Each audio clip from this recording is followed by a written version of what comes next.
Good evening, everyone, and welcome to the University of Tasmania's Island of Ideas online public lecture series.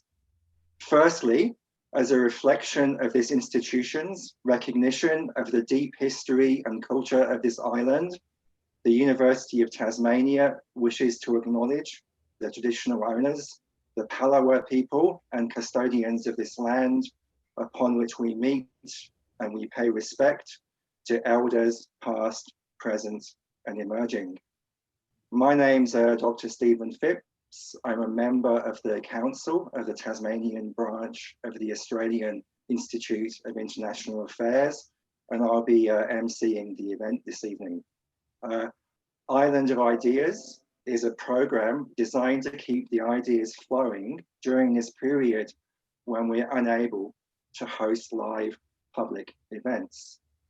Each year, the university presents hundreds of lectures, forums, seminars, and workshops free of charge for its students, alumni, and the wider community.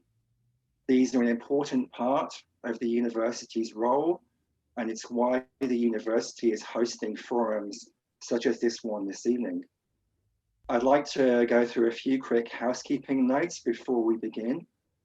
First of all, your microphone, camera, chat function, and raised hand function have all been disabled, so our speakers are not interrupted.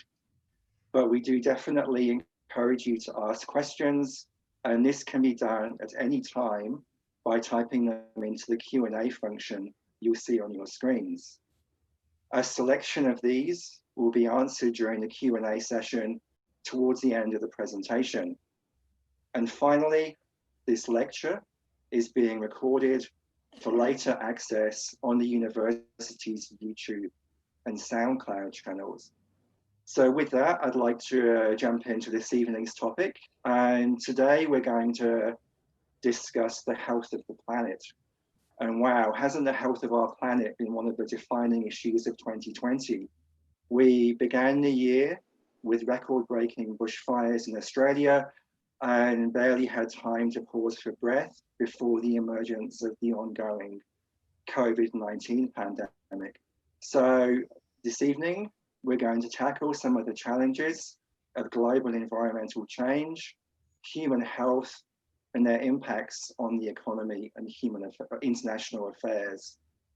How are oceans, atmospheres, and ecosystems changing? How can climate finance help us to reduce greenhouse gas emissions and meet the aims of the Paris Agreement? And how can we increase resistance to future pandemics in the Asia-Pacific region? Now, to tackle these questions, we have an absolutely outstanding panel this evening. In turn, we have Dr. Jess Melbourne-Thomas, who is a transdisciplinary researcher and knowledge broker at CSIRO Oceans and Atmosphere here in Hobart. We have Dr. Ruth Adler, who's currently a PhD student in the Faculty of Law at the University of Tasmania. And finally, we have Professor Sara Davies, an ARC Future Fellow and Professor of the School of Government and International Relations at Griffith University in Brisbane. Now, the format of this evening's event, each of the three panelists will give brief presentations, and then the remainder of the event would consist of a panel discussion followed by a Q&A session. So with that, I'd like to introduce our first speaker, Jess Melbourne-Thomas. Jess has a research background in mathematical modeling and Antarctic climate change science. She was a lead author on the recent IPCC Intergovernmental Panel on Climate Change special report on the oceans and cryosphere in a changing climate. She co-founded the Homeward Bound project, which took the largest ever all-female expedition on a leadership journey to Antarctica in 2016. She was one of Australia's first 30 superstars of STEM and was named Tasmania's Young Tall Poppy of the Year in 2015.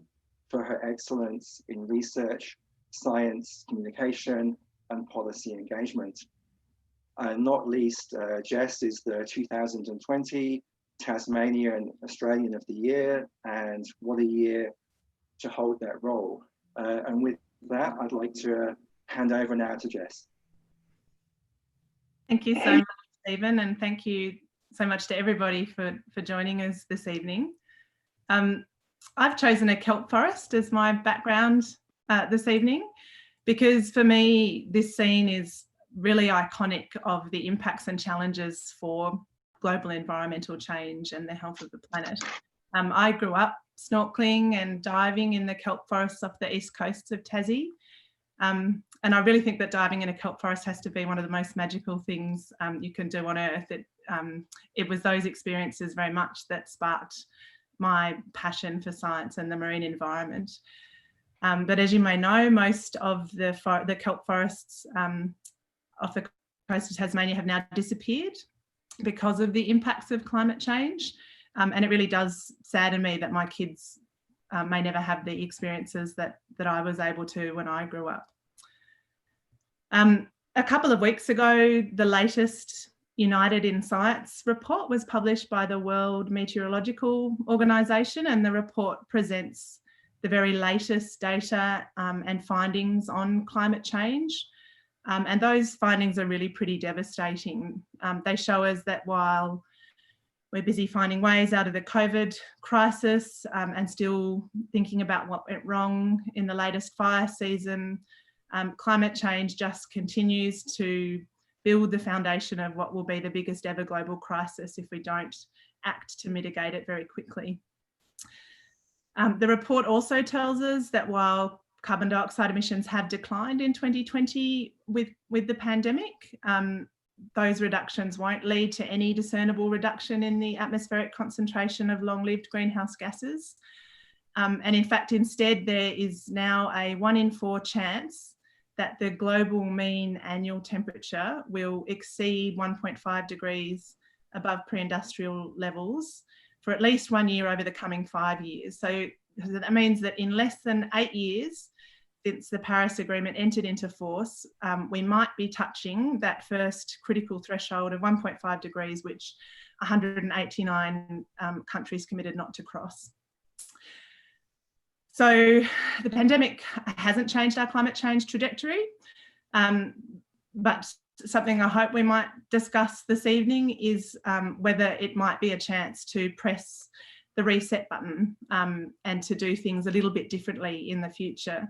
And I have an image to that effect that I wanted to share. I'll just pop it on the screen now. So I'll give people a chance to have a look at that while I keep talking. Certainly my experience of 2020 so far has been one of increased connection to the environment, more time with family, more time outdoors, less time travelling to and from meetings and conferences. And my feeling is that for many of us, at least here in Tasmania, it has been an opportunity to live a little bit more locally. I'll get that down now so I can look back at the screen. And I don't mean to understate the impact that the pandemic has had and is continuing to have on so many businesses and individuals, but I do think that at least in some of these cases, there might be an opportunity to consider sustainability and climate change more centrally as part of rebuilding. I also don't mean to be naive about the change that the pandemic has brought more generally. And again, I'm sure that Sara and Ruth can talk about that further. And in fact, as you are probably aware, there's good evidence that we are increasingly susceptible to pandemics because of our modern way of living and our severe impacts on habitats globally. So there's a lot that needs to change to address the climate crisis, to live with much greater stewardship for the health of our global environments. I think that science will be key. And I also think there's a lot we can learn from other knowledge systems, particularly traditional and Indigenous knowledge systems. And finally, I think that questions about the health of the planet very much relate to intergenerational equity, that the kelp forests, the coral reefs, healthy oceans, intact habitats and clean air are something that we're able to leave for our children. So I'll wrap up my brief presentation there. Thanks again for having me on the panel this evening, and I really look forward to the questions from the audience. Cool, thank you, Jess. In that case, I'd like to move on and introduce our second panelist, Dr. Ruth Adler. She's a former senior career officer at the Department of Foreign Affairs. She served as the Australian ambassador to Ireland from 2013 to 2016, and previously the Australian High Commissioner to Brunei Darussalam from 2006 to 2009, with earlier postings as Deputy Head of Mission at the Australian Embassy in Mexico City and Second Secretary at the Australian Embassy in Manila. Between 2009 and 2011, Ruth was Assistant Secretary of DFAT's Environment Branch. She holds a PhD in Latin American Politics and History from La Trobe University, a graduate certificate of law from ANU, a graduate diploma in foreign affairs and trade, also from ANU, and an honours degree in Spanish and Latin American studies from the University of New South Wales. She's a graduate of the Australian Institute of Company Directors and is also fluent in Spanish. Last year, she commenced a second PhD in the Faculty of Law here at the University of Tasmania, and her research interests include international climate and environment law, climate finance, international relations, and foreign and trade policy. So with that, over to you, Ruth. Thank you very much for that very kind introduction. I'm just going to bring up a few slides. So if you'll just bear with me just momentarily while I share my screen, and then hopefully all will go smoothly. And I'll just share, about to share now. We're not going to go.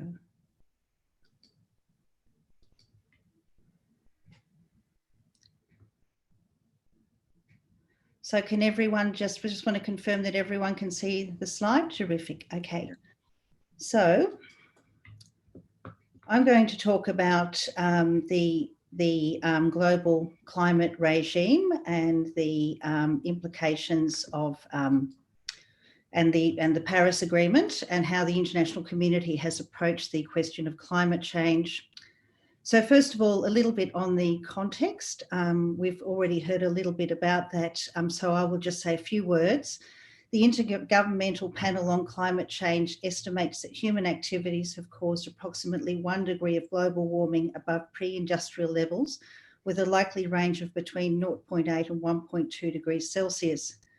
Global warming is likely to reach between 1.5 and 2 between 2030 and 2052, which will exacerbate the impacts of climate change, including through temperature extremes, a higher incidence of heavy precipitation, drought, sea level rise, and species loss and extinction. And this will be accompanied by risks to human health, livelihoods, food security, water supply, and economic growth. And on the screen, on the slide, there is a slide from the last Intergovernmental Panel on Climate Change, the special report it did on the impact of a 1.5 degree temperature increase. And it shows what has happened to global temperature since the middle of the 19th century. So during the period in which we've been able to record human temperature and its impact.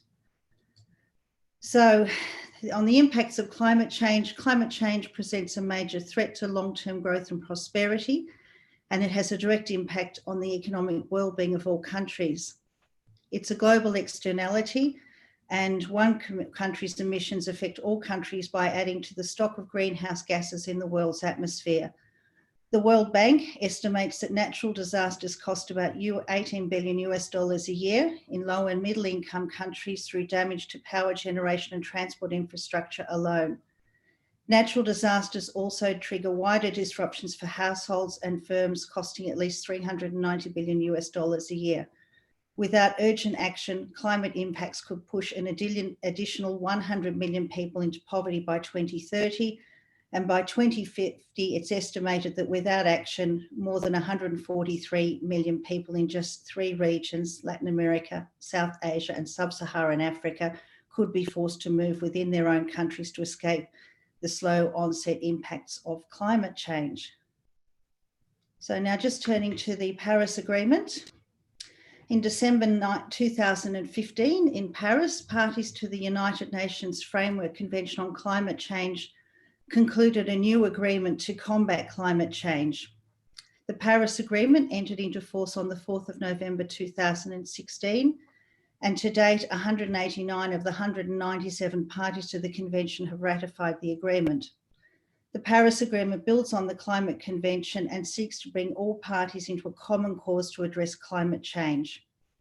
The Paris Agreement reaffirms the goal of limiting global temperature increase to well below 2 degrees Celsius while pursuing efforts to limit the increase to 1.5 degrees. And Article 2.1 sets out the aims of the agreement, and that's on the slide. And so you can see there's a temperature goal, but it also seeks to increase the ability to adapt to climate change and to make financial flows consistent with a pathway towards low greenhouse gas emissions.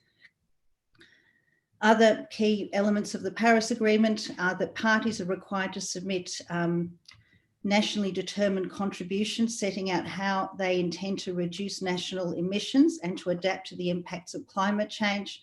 And these are to be submitted every 5 years, and each one is supposed to be a progression beyond the previous one and reflect the best possible, the highest level of ambition.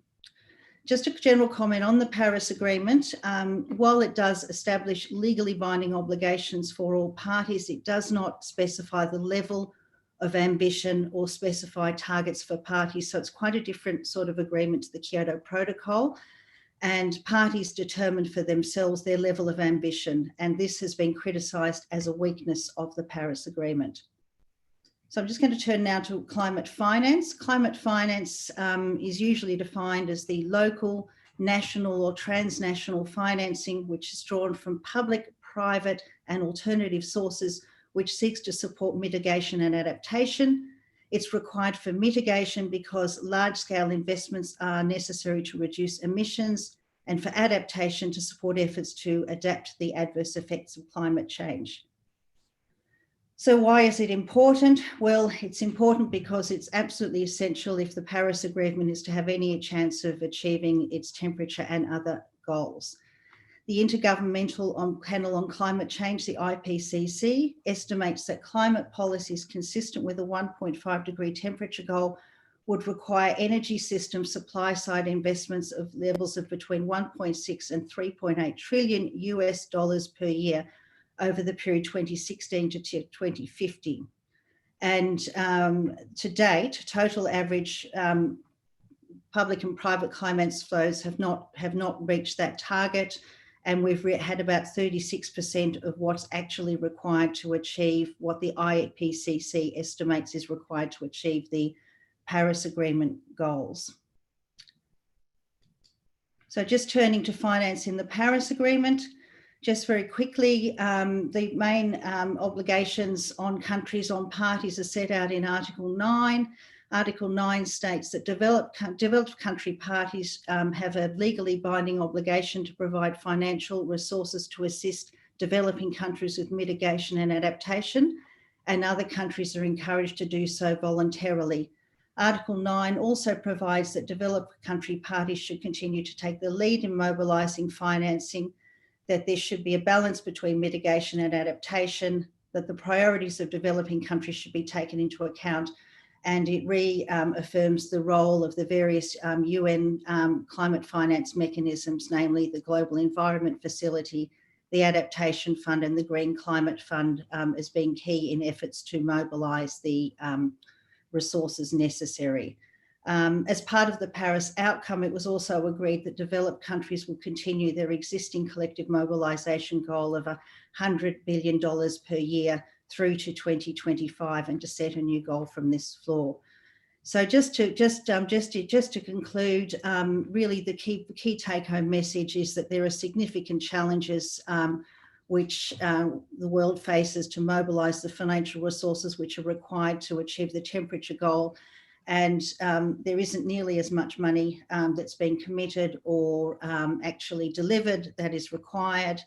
And of course, recent events such as the COVID-19 crisis and the fact that most of the contributions to these financial bodies are voluntarily makes the whole situation very difficult. So I'll stop there because I've talked, I think, a little bit longer than I think I was meant to, but I'd just like to thank you for your attention, and I look forward to the Q&A session. Thank you. Well, that's absolutely fine. Thank you very much for those wonderful comments, Ruth. So we'll just move on now to the opening presentation from our third panelist today. So Sara Davies, she's an ARC Future Fellow and Professor. She's an international relations scholar with a specific focus on global health governance and the women, peace and security agenda. Sara has been an Australian Research Council, Discovery Australian Postgraduate Award Scholar, and an ARC Future Fellow until 2018. And she has published 3 sole-authored books on global and regional health issues and 1 co-authored book on women, peace and security. So Sara, now I hand over to you. Thank you. Thank you so much for that generous introduction. And I'd like to also acknowledge the land on which I stand today, the land of the Turrbal people, and pay my respects to their elders past, present and emerging. I'm going to do something that my students absolutely hate me to do, and I'm going to talk about history. But I think this little anecdote is really important to share. 100 years ago, the Treaty of Versailles was coming into force. And there was an international health conference in 1920, which recommended that the League of Nations create a permanent health organization to deal with the resurgence of diseases like typhus and the devastation of the Spanish influenza, which had led to, we now think, about approximately 25 million dead. It was the time as well where countries were recovering very slowly and very differently from World War I. The creation of this health organization was going to advise the League of Nations on health matters, encourage international health cooperation, simplify and accelerate the exchange of epidemiological information between states, secure and revise international health agreements, and provide health missions to League member states upon request. The League Health Organization built a reputation in its short period of existence for doing excellent work, but it had a lot of opposition and rivalry. It was having to struggle for funding and struggle for relevance against charitable foundations like the Rockefeller Foundation and Wellcome Trust, which didn't want their activity to be part of the League of Health Organization. There was the League of Red Cross, which was to become the International Federation of the Red Cross, which was determined to pursue its own health activities. And most noticeably, the United States had not joined the League of Nations. And so it was absent from the work and the activity of the League of Health Organizations. And so the history of the League Health Organization was having to balance this overlap and rivalry, political rivalry, funding, resource allocations, and mission purpose. The League Health Organization, however, would be the foundation for the World Health Organization that we have today. And as one of the best global health scholars that I know, Kelly Lee, wrote in one of her books, one lesson that perhaps was learnt from that League Health Organization episode was to seek and accommodate the participation of the United States in all World Health Organization's activities. The more things change, perhaps the more they stay the same, I think is one of the lessons to be learnt 100 years later. We've had 9 months of the outbreak since the discovery of SARS coronavirus 2 and seen the ravages of COVID-19. Right now, we have approximately 31 million infections and nearly 1 million dead. The United States passed that terrible mark of 200,000 confirmed deaths this week. Helen Clark with Ellen Johnson Sirleaf, 2 very distinguished former heads of state, have been asked to head the International Panel for Pandemic Preparedness and Response to try and understand what happened in these first couple of months of this outbreak, of this pandemic, to understand the types of political cooperation that was in place at the time, and to try and think about the lessons that we could learn for the next inevitable, and it is inevitable, pandemic that we may face. The need to think about cooperation is vital because, as Helen Clark said in an interview when she was announced as being the co-chair of this panel, one of the things that has shocked her, saddened her, and frustrated her has been the failure of international cooperation in the first 6 months. She noted that in response to the Ebola outbreak in 2014, there was a UN Security Council declaration that led to this attempt to try and create an emergency response to that horrific outbreak in West Africa. And she's worried about the fact that perhaps the greatest threat we now face is not the virus itself. It could actually be the lack of leadership and solidarity at the global and national level. She has said that what keeps her up at night, what worries her, is the risk of social collapse due to COVID-19. Think of the 100 lower middle income countries that applied to the International Monetary Fund for emergency support. Think of the countries where economies right now are collapsing. Tax revenue is also collapsing. There's not going to be money to fund health systems and schools. People are going hungry. Jobs and livelihoods are being lost. Even if the COVID-19 vaccine arrives next year, and we all sincerely hope it does, and even if the remarkable one output in terms of international cooperation, which is the COVAX facility, is successful and is able to deliver vaccines, we have to face the fact that we are not looking at an equitable delivery and a solution to the ravages of this pandemic, sadly, anytime soon. I'm going to close thinking about some of the concerns that have arisen from COVID-19, the positives that we can hopefully take from it, and a closing thought about this week, which is, of course, the General Assembly meeting of the United Nations at the age of 75.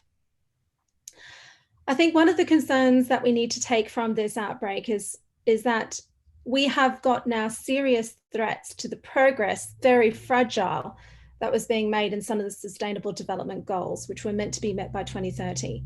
Reductions in extreme poverty, access to education that is universal and equitable, access to food security, making sure that there are systems available for people of informal employment to be able to access a continuous supply of food and to be protected from extreme poverty.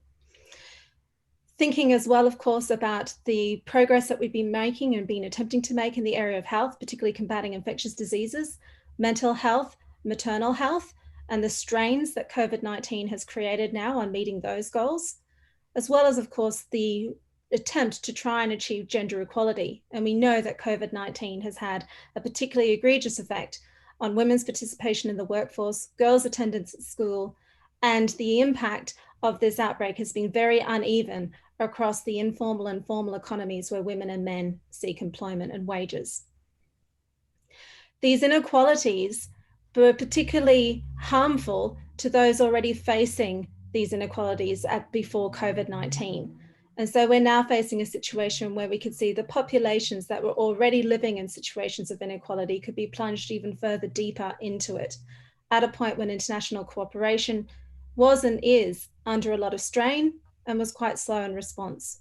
We also are facing an economic crisis if we haven't after COVID-19 vaccine supply and production and distribution. And we also, it has to be said, have faced not much resistance or many questions that we haven't yet really answered around the impact of restrictions on our movement, contact tracing, lockdowns, the intrusion in some instances of politics into our lives. While obviously necessary in this crisis, we have to acknowledge there could be human rights and political implications further down the road due to the agreement to which we have had to have these controls placed on us to combat this emergency. The positives that we need to take home, though, from this outbreak has been an unprecedented discussion and mobilisation around human rights and fighting for the COVID pandemic response to have a human rights-centred response. The Gender and COVID-19 Working Group, the Disability and COVID-19 Working Groups, the mental health and COVID-19 activism that's been happening. I don't think it's coincidence that we've had Black Lives Matter protests arise in this very moment where the inequalities and injustices have been so starkly shown during this outbreak, that there's a low tolerance now for us to go back to things as they were, as Jess's slide demonstrated before. We've also seen that politics, while often seen as an irritant for public health and scientists, can actually sometimes be quite vital. We've seen the power of responsive leadership, of inclusive leadership, of leadership that listens to science and listens to its population and thinks about how to make sure that populations are participating and included in the outbreak response. And we've seen the harmful consequences when leadership is not prepared, is not inclusive, and doesn't think about how to carry populations with it. We've had the sharing of science and real innovation around rising to the challenge of COVID-19 through the vaccinations, the sharing of open access informations and publications, and the attempt to try and collectively build partnerships around this response in the areas of technology, of treatment, and of course, vaccine. Now, I'll briefly conclude with UN at 75. What's really important to think about, I think, going forward is actually to pay attention to where populations are at right now. Sometimes we've got a vast differences in terms of how our political systems are set up. One of the innovative outcomes of the UN at 75 this year has been to survey populations and to try and seek people's participation in a 1-minute survey to talk to the UN about what they want and what they hope for. And what's remarkable about this survey and the results that we have to date is that 87% of those who do the survey, and of course, if they're going to the UN site, you could argue they're already this way inclined, but there is faith and trust in international cooperation. And people want the UN to be the location of this cooperation, but more than anything, they want to see their states partaking in international cooperation. People were asked what do they prioritise, and healthcare, safe water and sanitation, often one that kind of falls at the back of the wagon when it comes to proper funding, and education are what people want to be prioritised. COVID has magnified the consequence of inequality in these areas, and people want to see governments responsive to this individually and collectively. People want gender equality and a more inclusive governance structure. COVID has shown people that we dismiss intersectionality at our peril. And what we've also seen as well is a desire amongst the population in looking at these surveys for there to be more done to make sure that we don't allow COVID to justify a decline in extreme poverty, that people want to see not just solutions, they want to see innovation, which I think speaks back to what our two previous speakers have been talking about. Thank you. Cool. Thank you, Sara, and thank you to all three panelists for your really insightful comments there. And clearly I can see some themes emerging there that we'll discuss now. So for the remainder of this event, we'll have a panel discussion and Q&A session. So a reminder to everyone watching at home, please type your questions into the Q&A box. But I'm going to start with a question on targets and pathways. The Paris Agreement actually specifies two potential targets, preferred target of 1.5 degrees for global mean temperature rise, but also a softer target, perhaps a less ambitious target of 2 degrees. Can I ask the panel to comment on the respective merits of those two targets, perhaps, and potential pathways towards meeting those targets, particularly the more ambitious 1.5 degree target?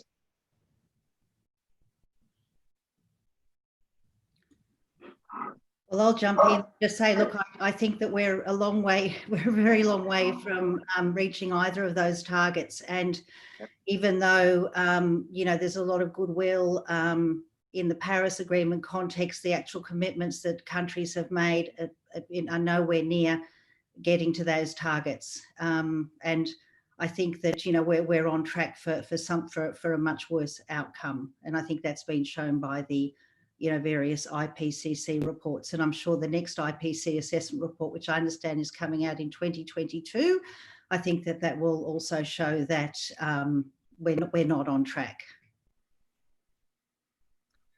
And I would add to that, Stephen, that Ruth mentioned the IPCC's previous special report on 1.5 degrees of warming, and I think that report was quite powerful in demonstrating what the differences are in terms of impacts for ecosystems and people of the two options, and that comparison was then mirrored in the other two special reports recently released by the IPCC, the one on the oceans and cryosphere in a changing climate, and the one on climate change and land. And I mean, really, in summary, they're very stark, that by 2 degrees we see really very significant impacts, loss of coral reefs, you know, significant impacts on ecosystems around the world, and then flow-on effects for people as well. So it certainly is worrying if we're not on track for either.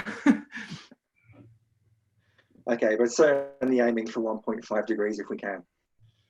Yeah, I think the 1.5, that was something that was very much pushed by the small island developing states in the Paris Agreement negotiations. That's been a long-term objective of theirs. And I mean, not only those, but I mean, other countries which are very vulnerable to the impacts of climate change. And I mean, it's something that's been in the mix in the negotiations for a long time, but they really made a push for that at Paris. And so at least it's there as a target, aspirational though it is.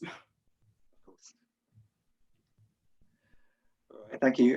So I'll move on. We've got a couple of questions about, I guess, climate finance, particularly from an Australian perspective. And I mean, Ruth, would you like to make any comments on the Australian government's current plans for, you know, recovery from the pandemic and the merits from a climate perspective?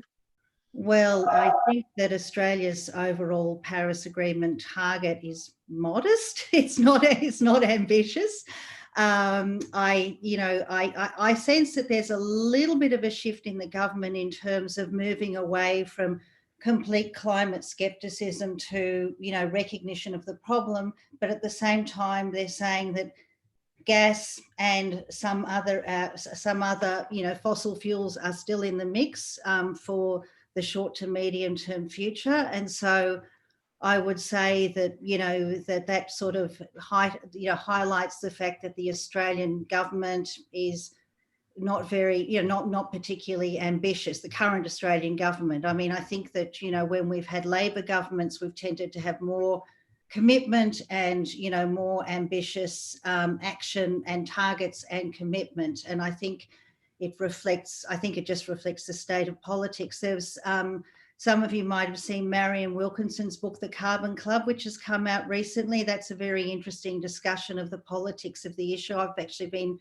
reading it this week, and I would recommend it to everyone as a very interesting discussion on the politics of climate in Australia at the present time. Okay, cool, thank you. Another related question coming in now. What do people think about the idea that's been suggested in an Australian context, at least, of lowering carbon emissions through carbon drawdown or carbon sequestration via the soil? Do you have any views on potential efficacy of those as approaches? I'm not an expert on that, but I think there are other people on the panel who are better qualified. But I would say that I think there are a lot of uncertainties. I mean, I think that the announcements that were made earlier in the last few days about carbon capture and storage and soil, a lot of the commentary I've read and heard is that there's a lot of uncertainties around that. But I think there are perhaps other people on the panel who are better qualified to comment on that. I'm not sure about better qualified, but I'll have a crack. Oh, thank you. I mean, just to point out that that the scenarios for limiting warming below 2 degrees all fundamentally depend on active carbon capture, and that there are a whole range of options in play for doing that. Some with, as I understand it, kind of high degree of readiness and better scoped, and others for which it's less certain how effective they might be. But I guess for me, the key point is that that those approaches will be essential when we will have to see them rolling out in the very near future. Okay, thank you. So I've got a question here about universality in human rights, which I think I'll throw this one to Sara. I mean, you made the point that, very eloquently, that there are the outcomes of pandemics are very unequal from a gender perspective, or from a gender equity perspective. So would you see that universality of human rights is an important part of how we should respond to crises such as a pandemic? Thank you, Stephen. Yes, I mean, for me, one of the things that's been really important about, as I said, this particular outbreak has been the collective efforts of the UN Special Rapporteurs from a variety of areas for which they have responsibility, from some Special Rapporteur on health to violence against women to migrants, talking about the need to recognise that there are groups who are going to be more likely to face human rights violations during this outbreak, not as a direct effect of the virus, but as a consequence, as an effect of it. But there also is at the same time the need to recognise that there are certain populations who may be more affected by this virus as well, due to the types of positions or work that they do, as well as perhaps where their prior health circumstances, those determinants of health that they had before this outbreak. I think one of the things that the universal human rights language allows us to do is not to say to everyone that you must think and practice the same way. We know that there is a need to acknowledge that there are the importance of location, of culture, of Indigenous practices and beliefs. These things are important. These practices, these values have an important place, and they're well reflected. I think particularly in the Sustainable Development Goals, there's a lot of attention that's been given to the importance of cultural relativity and acknowledging the importance and the past exclusion of local understandings of human rights and values and practices. But I do at the same time think that it's really important to recognise that against this, or in cooperation with this, is the need to recognise that there is some universal sort of conditions that we as humanity need to recognise and protect and respect. And we've come through that now through the MDGs, and we've come through that process as well now with the SDGs, and of course historically with the Economic and Social Covenant and the International Political and Civil Rights Covenant. And I think that there is importance to recognise and go back through those articles and make sure that we are upholding them through this process as well. Cool. Okay, thank you. Do Ruth or Jess have any comments on that? Otherwise, I've got a question here that's actually addressed specifically to Jess. How are Indigenous knowledges represented in climate change?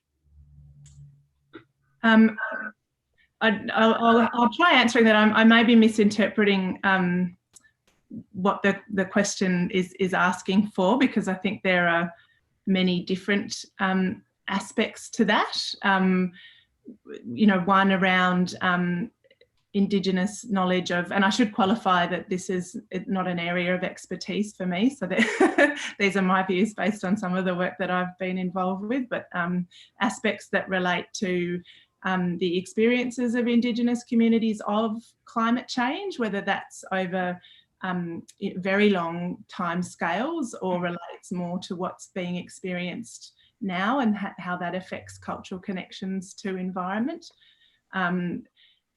There are, direct impacts that are very strongly expressed in the Arctic, for example, of the impacts of climate change. And then there's also a very large question around how might we interweave Indigenous knowledge systems into how we plan our responses to impacts of climate change. For instance, Indigenous land management practices and caring for country. And there's still a ways to go on all of those questions, but I think they're really important ones to address. Cool, thank you. Would Ruth or Sara like to comment on that question as well about the representation of Indigenous knowledge?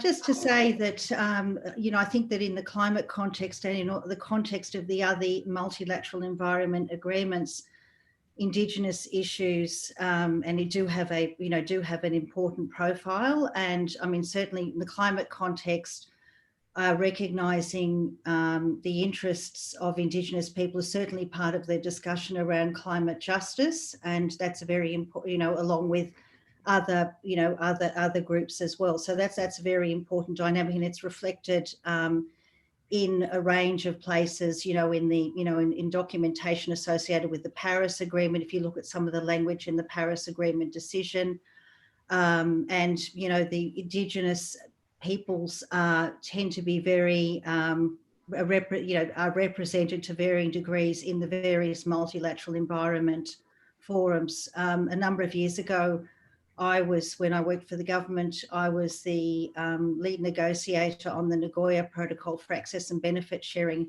Genetic Resources and Associated Traditional Knowledge. And there was a very, Indigenous issues were front and centre of that negotiation, which took place under the rubric of the Convention on Biological Diversity. So just really to say that, they're very important issues and very important that there are appropriate discussions, around questions of justice and access and so on.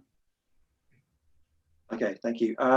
Jess, I've got a quick follow-up question on your comments just then. Could you advise the name of the WMO report that you just mentioned? Yes, that's the United in Science 2020 report. Cool, thank you. Okay, let's go to a couple of questions here around policy. Australia, does have a status as being a strong middle power in the world. If we did have a strong climate policy domestically, coupled with a strong international climate policy, could we actually play a significant role as a middle power in meeting those Paris targets? Certainly, I think we would have more influence if we had a stronger climate policy. I mean, Australia in its multilateral environment and climate diplomacy does try to take a very active and engaged role. I mean, Australia's been involved in groupings such as the Umbrella Group in the climate context, but I think the problem is that, I think the rest of the world is also very aware of the Australian government's climate policies. And so I think that to some extent erodes our credibility internationally, if you like. Yeah. And so, but I mean, again, this is something, that really changes from, if you like, government to government. I think there have been periods where Australia has shown a lot of leadership. And it should also be said too that I think Australia historically has shown a lot of leadership in some of these negotiations. I mean, there have been some cases where even when we may not have actually ratified the agreement in question, we've actually played a very strong and positive and engaged role in the negotiation of the agreement. So I think that's also worth bearing in mind, that Australia is very active in that sort of negotiation and engagement on these issues, even if the politics are not always that, the outcome is necessarily implemented in the same way, as it were, if that makes sense. That makes sense, yeah. Cool. And again, Jess, Sara, sort of any comments on that for climate policy? Cool. Well, actually, we've got a great question I can throw to all three panelists. Clearly, in response to the pandemic, governments all over the world have shown a remarkable urgency in their response. Is there a case for government showing a similarly urgent response to the climate change, given the growing urgency of the situation?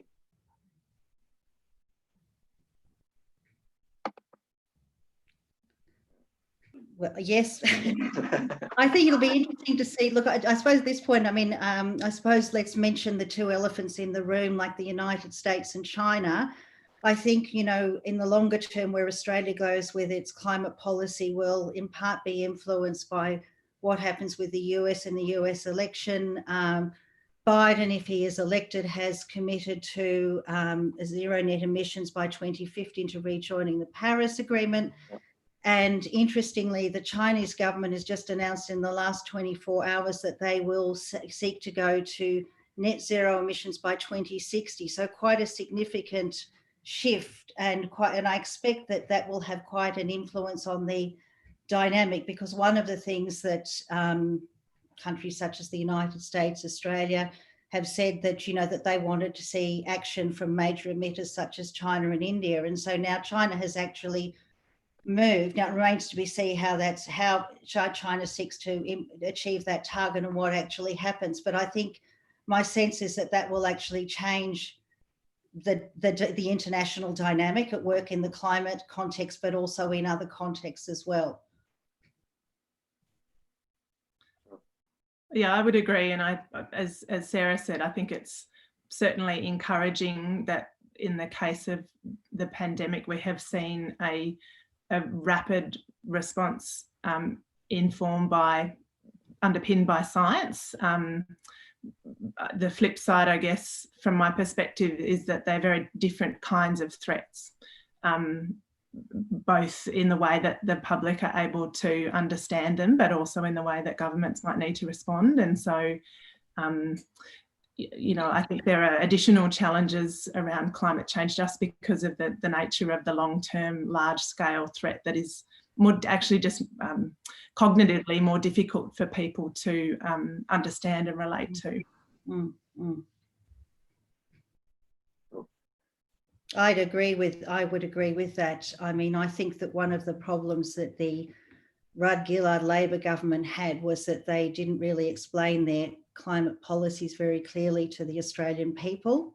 That they had the will to, they wanted to introduce and did introduce the emissions trading scheme and the carbon tax, but I think that there wasn't enough groundwork in terms of explaining what it actually meant to the Australian population. And as Jess says, I mean, they are complex issues, and I think that governments, but also civil society, business community, there's more that needs to be done so that people understand. I mean, I think people get what 1.5 or 2 degrees means, but I mean, in terms of what some of the policy responses actually mean, I think that there's still a way to go in terms of communicating, understanding, so that people can actually engage with the issues. I think if you read into climate change, it actually takes quite a while to get your head around all the terminology and the acronyms. And I think that there's a lot that could be done to make it more accessible to ordinary folk. I'll put in a plug here for a wonderful program that that happened end of last year, I think, called Curious Climate, that was run through the university and the Centre for Marine Sociology. And I saw a question come up before about innovative ways that we might better engage with the public around some of those questions. And that was a wonderful example that really turned the communication model on its head and asked people what questions they had about climate change and what it meant for them in different parts of the state of Tasmania, and was, I think, very powerful in demonstrating how we can think differently about that. Cool, thank you. So I've got a question here for Sara. So in relation to the Nagoya Protocol, do you think this protocol has been respected in relation to current vaccine development? That's a great question. I'm actually really keen to hear Ruth's view on this one, but I'll just quickly come in and say that what I think is being debated at the moment, and that we're seeing this with the COVAX facility arrangement, I believe under Nagoya there was meant to be this agreement that in the event of sort of an emergency, which we're seeing right now, that preservation, if you like, of sovereignty would be sort of negotiated or understood to be negotiated in this sort of extreme situation. And I believe that that's part of the attempt at the moment to try and achieve that through these types of quite innovative ways in which we're trying to get vaccine cooperation and development to occur through CEPI and COVAX. But I also understand as well that there are some countries that are still seeking to develop and test more through bilateral arrangements to try and make sure that they maintain a fair degree of sovereignty over whatever gets developed. And that's why we still don't have, yet at this point, a majority of countries signing on to COVAX, I believe, because there is still a bit of hesitancy, particularly among some countries that think that they might get a vaccine. And I am going to say, I think China and Russia are two in particular that haven't yet signed on to COVAX, perhaps for this reason. Okay, just on the Nagoya Protocol, when I was involved in the negotiation, it was very much the intention of the parties that there be appropriate access, and the situations like this were foreseen when it was actually negotiated. And there was a lot of discussion around the question of access as well as, of course, of benefit sharing. So, it's a very important question. And but I think it was something that was foreseen in the Nagoya Protocol. But I think the problem with the Nagoya Protocol is that there hasn't been a huge, I'm not sure of the actual number of parties, but I think, there hasn't been universal take-up. I know, for example, Australia has not actually ratified the Nagoya Protocol, even though from my time when I was involved in the negotiation, it was the understanding that Australia was going to negotiate. And I think in the end, the government made a call that the policies that we had in place already domestically fulfilled the requirements for the Nagoya Protocol. But I think that might be one of the problems, that maybe there isn't enough a critical mass of parties who've ratified the agreement. Okay, thank you. Got a question here I'm going to throw to Jess. You've got this wonderful background image of the kelp, and this question is actually about kelp. Are there any invasive species we can expect to arrive in Tasmania in the future due to increasing temperatures? And can we prepare for their arrival to prevent a situation like we have with kelp today? Yes, so that question suggests that the person asking the question might be aware that we already have species that have arrived here because of climate change. And part of the story with kelp is not just that the water conditions have changed, but that we've had the arrival of the destructively grazing long-spine sea urchin. It's now warm enough for, or has been for several years now, for the larvae to take hold here, and so they've played a key role in grazing down the kelp. We are seeing globally, actually, an interesting observation is that, what we refer to as climate-driven species redistribution, so things moving effectively towards the poles in the oceans as the water's warm is a very, very clear and detectable signal of the effects of climate change on marine ecosystems. And so, yes, absolutely, we will see things shifting into the future. There are some great programs talking of engagement of communities and the public in understanding these things around fishermen and divers reporting sightings of new species. The Red Map program is the one that I'm referring to there. So yes, I think, there may be things we don't want here arriving, but equally seeing them is a very clear way to engage people with the reality of the impacts of climate change. Okay, thank you. Got a great question here, actually, for all three panelists. One of the themes that really came through from your presentations at the start was this idea that the COVID pandemic gives us an opportunity to move forwards towards a greener future, rather than simply returning to the prior normal. Do you have any comments or thoughts on how we actually turn that idea into reality?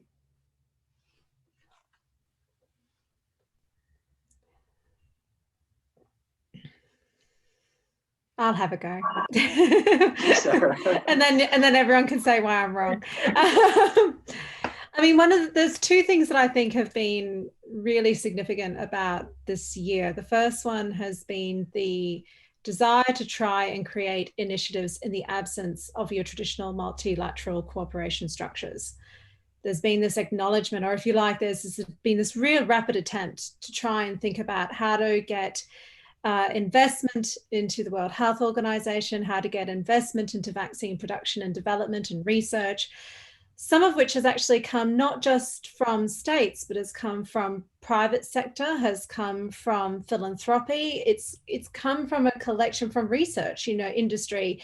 There's been a collection of efforts here to try and think about how to achieve progress, sometimes in the absence of our traditional institutions being able to get that type of response. And I'm thinking here, particularly the Security Council, or even to some extent our G, ad number sort of usual groups that we go to.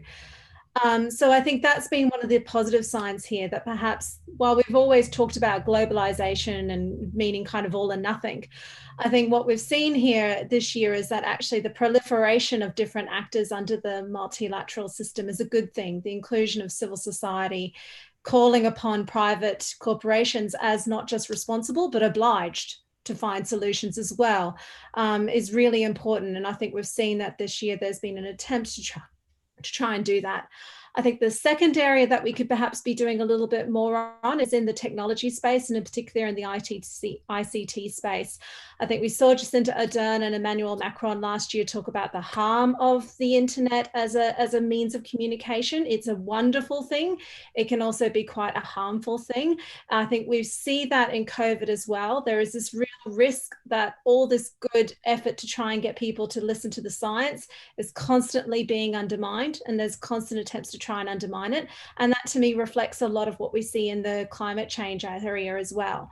So I think this is an area where, again, corporations, researchers, politicians could be giving, and civil society could be giving a lot more thought, and technology, those important, Silicon Valley types could be giving a lot more thought to the responsible uses and the responsible role of education and information through these portals. I'm just finding it hard to think of something for the climate, something positive that will come out of COVID in terms of climate. I mean, apart from the drop-off, temporary reduction in emissions, but I mean, I think in terms of the various financial mechanisms, I mean, there's going to be less money around in the future, and I'm trying to think what positive things might come out of this. I mean, of course, the things that Sara just mentioned, but in the climate context, I must say it's a little bit hard to think, given that there's just going to be less money around to support the climate action that's necessary.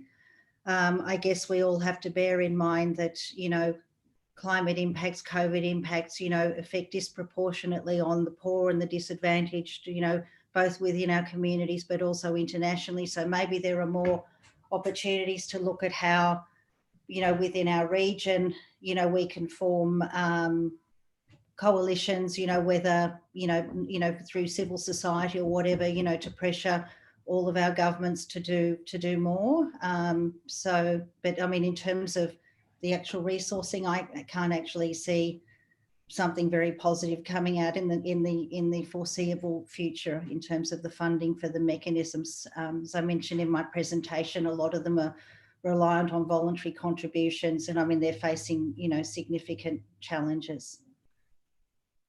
One I have heard discussed that is particular to industry, but is the potential to rebuild as carbon neutral, for instance. So the tourism industry being impacted, and that might be an opportunity. So perhaps, I think the more that we see that happen, to some degree, things can start. You would hope they could start to snowball. So you can tell I'm a bit of a eternal optimist, but I would love to see more of those things happening. It does worry me that there are predictions that we will see more pandemics in the future, and what that means longer term. Yeah. Well, there's nothing wrong with optimism. But I do actually have a related follow-up question on action, and this one is, I guess, aimed specifically at Jess. What would you recommend in terms of how scientists and the media might better engage people around the climate change issue in a way that might spur action? So I think I sneakily gave a partial answer to that one before when I talked about the Curious Climate program. A linked theme there is the one that Sarah's already raised around tackling misinformation and the role that the media plays there, and the role of scientists in addressing that as well. So I think that's another thing that we need to be mindful of. The last panel event I joined actually was a panel event on tackling misinformation, and there were some great solutions suggested there. I've got a policy question aimed primarily at Ruth. What are your thoughts around Australia and its objectives and policy in the Pacific region on the climate change issue?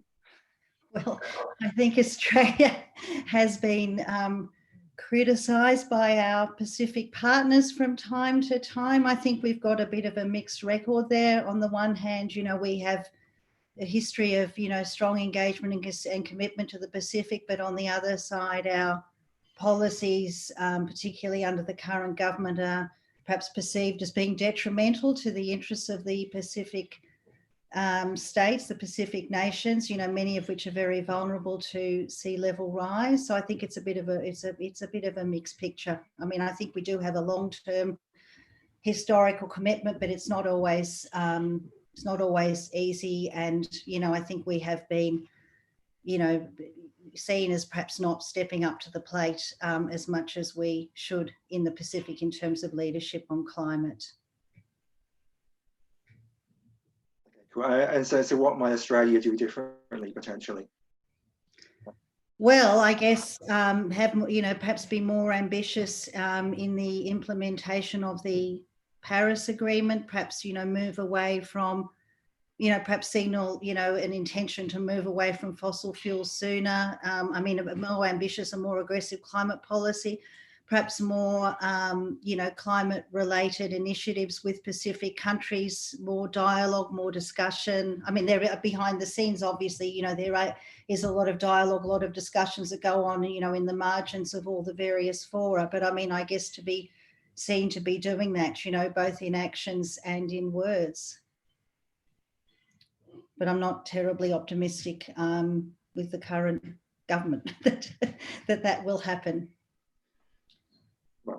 Indeed, but thank you. Move on to a question, again, so sustainability.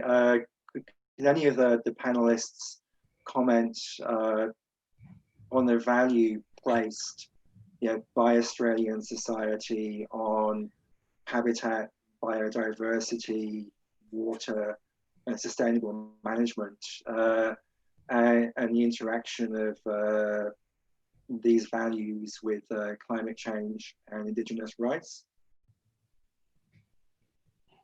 So it's quite a broad question. Oh, I saw that one and I was hoping you wouldn't ask it, Stephen, because I think it's a great question, but it's very complex, and I'm not sure I have a good answer at this time of the evening without another cup of coffee. I don't know if anyone else wants to have a crack. Perhaps that actually, I've got a wonderful PhD student who's doing a project on the Universal Declaration of the Rights of the Indigenous Persons, and one of the things that she is looking at is the need for us to think about how these universal human rights sort of instruments really connect with the aspirations and the needs of very local, issues. And that's one of the things that I'm really proud of my PhD student, Madeline Fugan, what she's doing is because, it's about thinking, how can you take, the seemingly abstract instrument and think about its place and its location and its meaning and its potential to assist populations realise their needs at that, you know, in that day-to-day level. So I can't necessarily talk about that direct question on environment at the moment, but I would say that there are some marvellous individuals doing some great research in this area at the moment. And I know that they're looking particularly at UNDRIP a lot to try and think about how you can connect. And that's not just within Australia. I know there's also other research going on, particularly in Canada as well around this area, as well as in, I believe, in Latin America as well, which Ruth may know more about. I had a great analogy shared with me recently on two-eyed seeing. It was in the context of sustainable fisheries management in the context of climate change, but just that we, you know, have now more than ever a strong need to be able to see both through the Western science viewpoint as well as the traditional and Indigenous knowledge holder viewpoint to actually address these complex issues. I found that really powerful. Yeah.